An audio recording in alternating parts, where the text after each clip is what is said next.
Buenas noches, soy Natalia Zarza, alumna del programa La Especialización en Ciencias de Laboratorio Clínico con mención Bacteriología. Y dentro del programa Una Ciencia para Todos vamos a tratar sobre el artículo de vigilancia activa de la aportación de bacilos productores de carbapenemasas por PCR múltiple en tiempo real, experiencia a 4 meses de su implementación.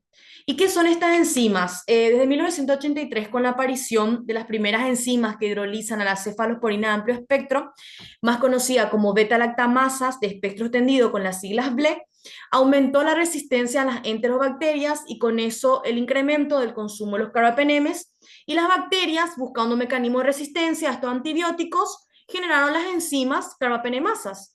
Y las carbapenemasas, el mecanismo de resistencia más importante de las enterobacterias, porque se encuentran codificadas en elementos genéticos móviles como plásmidos o transposones. Eso hace que aparezcan aislados multiresistentes, panresistentes, con una diseminación intraespecie o interespecie. La clasificación de las carbapenemasas, según Ambler, tenemos la de clase A, la más importante la KPC, la de clase B, las metalo, como New Delhi, vinimipene, y la de clase D, que son las OXA. Ahora, ¿por qué es importante estudiar a estas bacterias portadoras de carbapenemasas? Más por la estadía hospitalaria, que genera un costo sanitario y con esos desafíos también terapéuticos. Por eso fue que el objetivo de este artículo fue detectar la presencia de bacilos gram negativos productores de carbapenemasas mediante hisopados rectales de los pacientes asistidos en la unidad de cuidados intensivos de adultos del Hospital Internacional Agudos de Vita de Lanús en el periodo de estudio de septiembre 2021 a enero 2022. En los materiales y métodos fue un estudio descriptivo, prospectivo, de corte transversal con frecuencia semanal. Las muestras fueron hisopados rectales, como habíamos dicho, sin materia fecal visible, de pacientes internados en terapia de adultos mayor a 7 días, y también tenían pacientes menor a 7 días de internación, pero que eran derivados de otras instituciones con ciertos criterios de inclusión.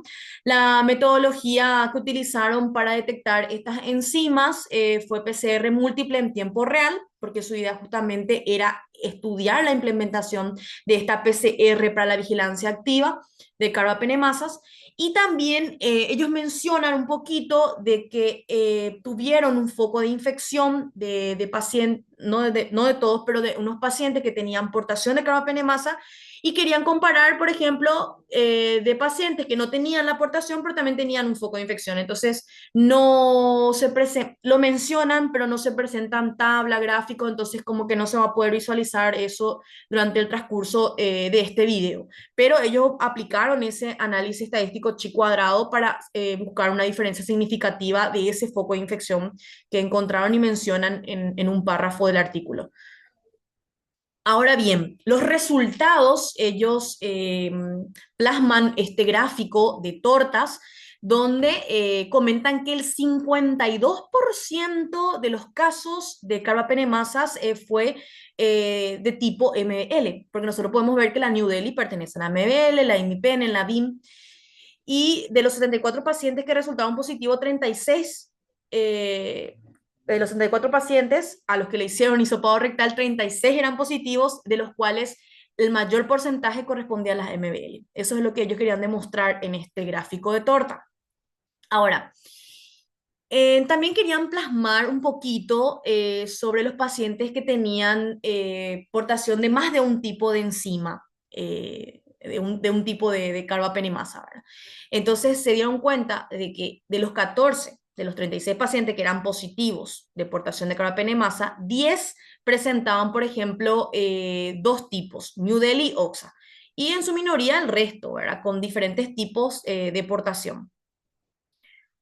Ahora, la parte más importante de la discusión de este artículo, que fue la que más me pareció más interesante, porque comentan que la estadía prolongada a cefalosporina o a carbapenémicos, o la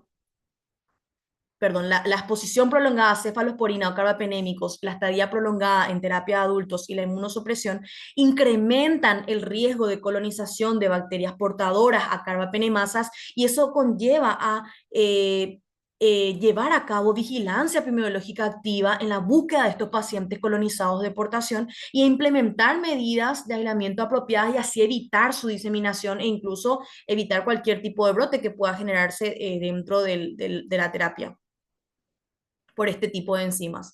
Ellos comentan mucho la comparación en lo que es, por ejemplo, detectar una bacteria resistente a carbapenem por un método fenotípico como un estudio molecular. Esto es, ellos, por ejemplo, por estudio fenotípico, uno llega a la muestra al laboratorio de bacteriología y se tiene que cultivar, porque necesitamos tener el crecimiento de ese bacilo resistente y tenemos que confirmar si realmente ese bacilo que es resistente es o no es sospechoso de una aportación.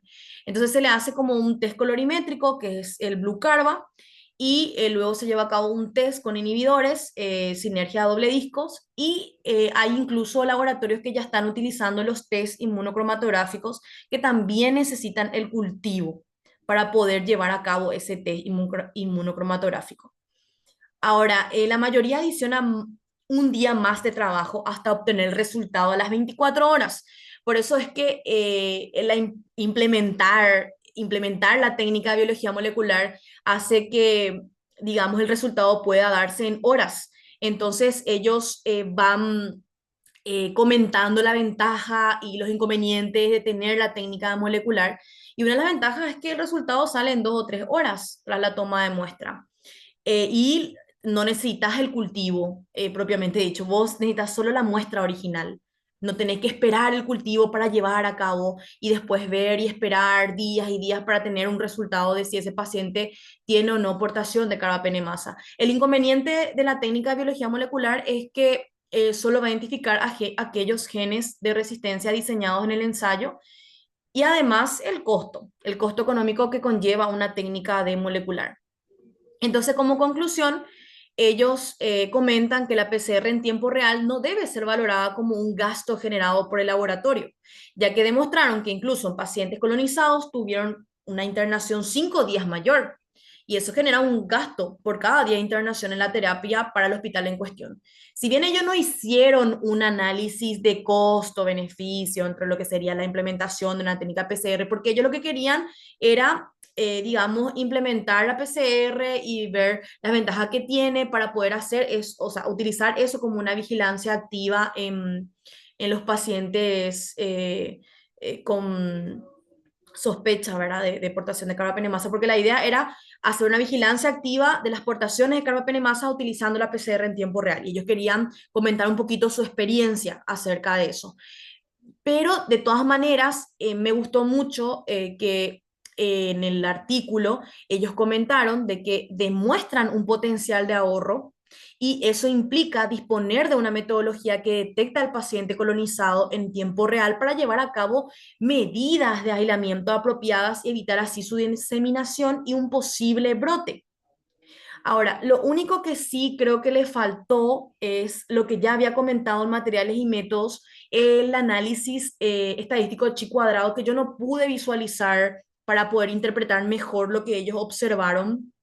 Incluso ellos tomaron datos epidemiológicos de los pacientes. Ellos tomaron todo, si tenía una morbilidad, eh, todos los datos clínicos de ese paciente, de por qué se internan. Sin embargo, yo no pude visualizar eso, por ejemplo, en una tabla, en un cuadro. Entonces, así poder mostrar durante el transcurso del video. Creo que eso más faltó en el artículo, pero quiero destacar siempre de que es muy importante este análisis, lo que ellos demuestran de la vigilancia activa, del utilizar PCR en tiempo real para tener una respuesta mayor y que no lo miremos a la PCR en tiempo real como un gasto para el laboratorio, que evaluemos bien ese análisis de costos en cuanto a la hospitalización, al desafío de terapia y también a la implementar, obviamente, porque biología molecular tiene un costo, pero hay que hacer un análisis costo-beneficio y hacer como un panorama para poder llevar a cabo esto. Entonces, en ese sentido, demuestran ese potencial de ahorro y repito que creo que es lo más importante de este artículo. Esa es mi opinión crítica. Muchas gracias.